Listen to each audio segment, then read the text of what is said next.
ISF নেতা নওশাদ সিদ্দিকীকে গ্রেপ্তারের প্রতিবাদে বীরভূমের ময়ূরেশ্বর বিধানসভার স্বর্ণপুরে প্রতিবাদ মিছিল ও স্ট্রিট কর্নার করা হলো।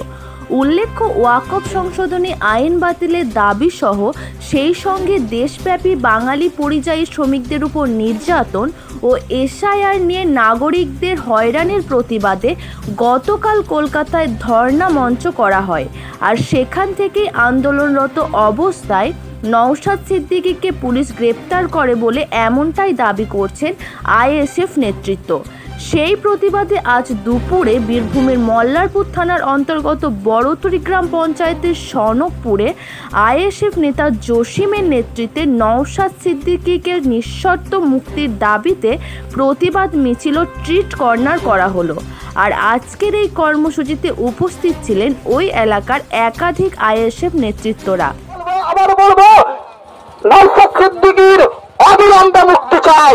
নওশাদ সিদ্দিকীর শুধু নয়, নওশাদ সিদ্দিকী সহ যতজন গ্রেপ্তার হয়েছে, কালকে যে ওয়াকফ বাঁচাতে ওবিসি এবং এসটি থেকে এসটি বাতিলের জন্য যে আন্দোলন ছিল, সেই আন্দোলনে যতজন গ্রেপ্তার হয়েছে অবিলম্বে তাদেরকে মুক্তি দিতে হবে। অন্যথায় আমরা রাজপথে নামবো, রাস্তা অবরোধ করতে শুরু করবো গণতন্ত্র প্রক্রিয়ায়। তখন মমতা ব্যানার্জির পুলিশ কত সামাল দিতে পারে আমরাও দেখবো।